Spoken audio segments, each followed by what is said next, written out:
ดวนที่เป็นกระแสในตอนนี้น้องวันใหม่ได้ลาลงกลางดึกจากสาวน้อยเพชรบ้านแพงวงหนึ่งเป็นที่เรียบร้อยเศร้านี้บอสโจได้ออกมาโพสต์เคลื่อนไหวบอกว่าสาเหตุเพราะอีหยังวันใหม่จึงได้ลงจากสาวน้อยวงหนึ่งไปเพราะเหตุนี้เองทักทายสวัสดี FC แฟนคลับตอนนี้ถือว่าเป็นกระแสที่ฮ้อนแรงที่สุดในเมื่อหมอลำอายุเพียงแต่13ปีที่สังกัดอยู่วงสาวน้อยวงหนึ่ง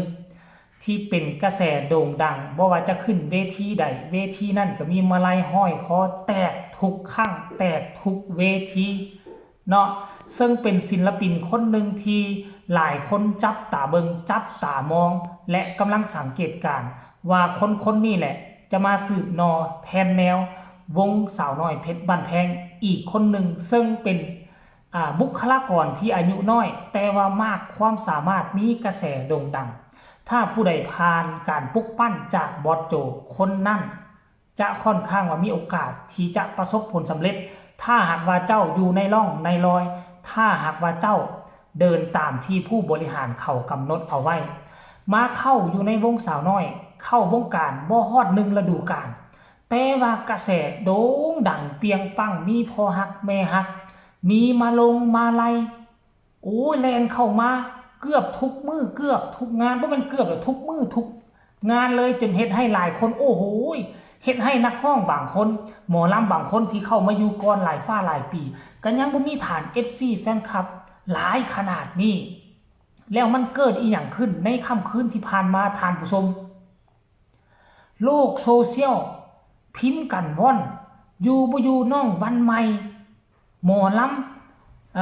ลำสาวอายุ13ปีประกาศลาลงจากสาวน้อยวงหนึ่งโอ้โหเขาก็บอกว่าเจ้าตกถังเข้าสารแล้วแล้วเป็นอย่างต้องไปประกาศลาลงเจ้าตกบอลอยู่แล้วนะหลายคนอยากจะมาอยู่หลายคนอยากจะมาขอเพิ่งบุญบารมีแต่ก็ยังบ่มีโอกาสแต่เป็นอย่างเจ้าจึงประกาศลาลงแบบนั้นโอ้หลายคนอึกกระทึกคึกโคมท่านผู้ชมหลายคนก็ว่าเป็นอีหยังน้อว่าซั่นบวกสิครับรุ่นรุ่นอ้ายก็บอกว่าออกมาโพสต์เคลื่อนไหวบ่อยากให้ผู้นั้นเป็นอันนี้บ่อยากให้ผู้นี้เป็นอันนั้นอยากให้คนตั้งใจเฮ็ดเวียกเฮ็ดหน้าที่ตัวเองให้มันร่อนว่าซันเดย์หลายคนสงสัยบอสโจก็เลยออกมาอัดคลิปโพสต์เคลื่อนไหวเนาะแจ้ง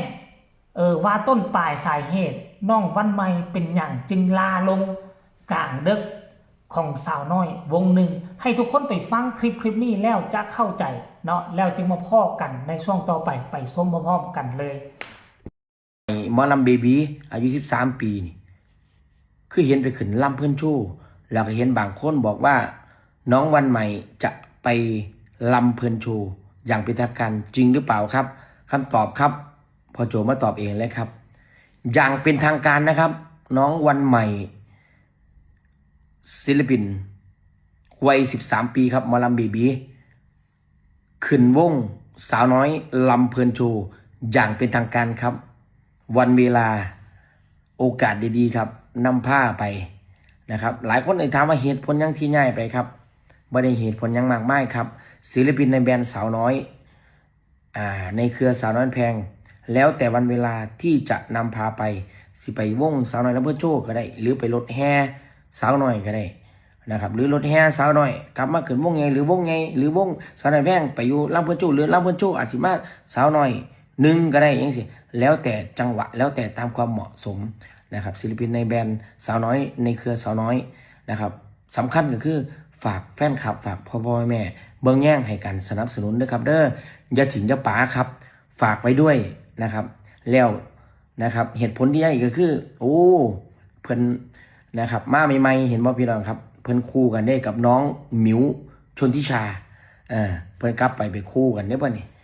พี่น้องโปรดติดตามเพิ่นลินคอนเทนต์มวลคอนเทนต์กันกำลังมาครับสาวน้อยลำเพลินโชว์กำลังมาดีกระแสมาดีงานกำลังไหลเขาครับมาดีเลยครับทั้งผลงานทางด้านหน้าวิธีครับแสงสีเสียงโปรดักชันต่างๆโอ้บ่น้อยหนาเลยครับฝากเจ้าภาพเจ้าการเจ้างานครับแล้วพี่น้องไปเมืองความกันไว้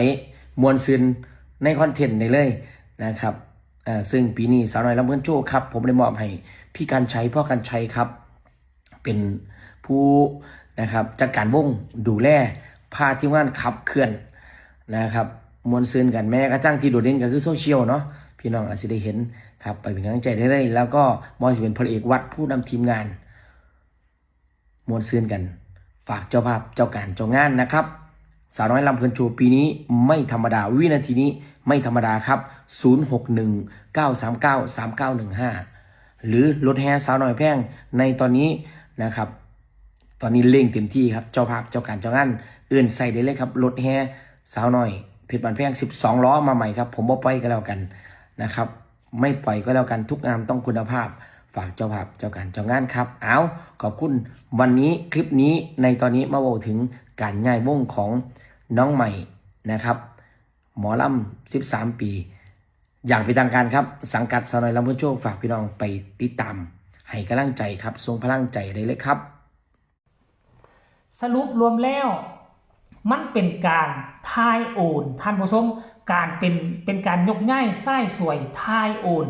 ศิลปินจากวงหนึ่งเข้าไปช่วยวงสองนั่นเองท่านผู้ชมเพราะว่าวงสองนี่เป็นวงที่ตั้งใหม่วงที่ตั้งใหม่วงหนึ่งในมาตรฐานสูงอยู่แล้วเนาะมีองค์อิงเพชรบานแพงค่ำวอดอยู่เพราะฉะนั้นแล้วจะเป็นการดึงงานดึงเจ้าภาพมาองค์อิงคนเดียวก็ถือว่าเอาอยู่แต่วงสองนี่เป็นวงตั้งใหม่หาก็เข้าปีที่2ถ้าจำบ่ผิดนะก็เลยว่าอยากเอาคนที่มีกระแสคนใดที่มาปลุกปั้นอยู่ในวงหนึ่งนี่ค่อนข้างว่ามีกระแสแล้วโด่งดังแล้วก็จะยกย้ายไส้สวยไปเข้าวงสองเพื่อไปช่วยแห้งวงสองคนนี้ก็มีกระแสคนนี้ก็มีกระแสเอาไปยืนคู่กับน้องหักแพงวรัญญพรเนาะต่างฝ่ายต่างมีกระแสมาบวกกันมันก็จะเป็นกระแสดังบูมขึ้นมาแล้วสาเหตุที่การลาลงมาสังเกตเบิ่งปัจจุบันนี้คันถ้าองค์กรใดมี2วงเนาะศิลปินจะถึกง่ายไปวงหนึ่งก็ดีจะถึกง่ายไปวง2ก็ว่ากันไปส่วนใหญ่แล้วจะมักสร้างคอนเทนต์ว่าลาลงส่วนใหญ่จะมักสร้างคอนเทนต์ว่าลาลงแล้วไม่ได้เขียนละเอียดว่าลาแล้วไปใส่ไม่ได้บอกว่าตนเองถึกง่ายไปวงนั้นวงนี้มีแต่ประกาศลาลงนั่นจึงเฮ็ดให้ FC แฟนคลับตื่นตระหนกตกใจแทนศิลปินก็คิดว่าวงนั้นมีปัญหาอีกแล้ววงนั้นทะเลาะวิวาทกันอีกแล้วต่างๆนานามันก็เลยให้เฮ็ดให้มื้อคืนนี้หลายคนเนาะหลายคนเลยแหละนอนบ่ลงนอนบ่หลับเป็นห่วงศิลปินคิดว่าที่ถึงเอารัดเอาเปรียบที่จริงแล้วมันบ่แม่นเนาะฟังจากปากบอสโจเข้าใจแจ่มแจ้งท่านผู้ชม FC แฟนคลับเอาคลิปนี้ก็เอามารายงานให้ FC แฟนคลับฝากฟังกันไว้เพียงแต่ซ้ำนี้กระจ่างแจ้งน้องลงวงหนึ่งไปขึ้นวง2ตามที่หัวหน้าวงพระเจ้าจัดสรรให้เท่านั้นเองคลิปนี้ก็ฝากฟังเอาไว้ซ้ำนี้แหละใครมีคำตำหนิติชมคำคิดคำเห็นก็ส่งข่าวมาได้พ่อกันใหม่ในคลิปหน้าสำหรับคลิปนี้สบายดี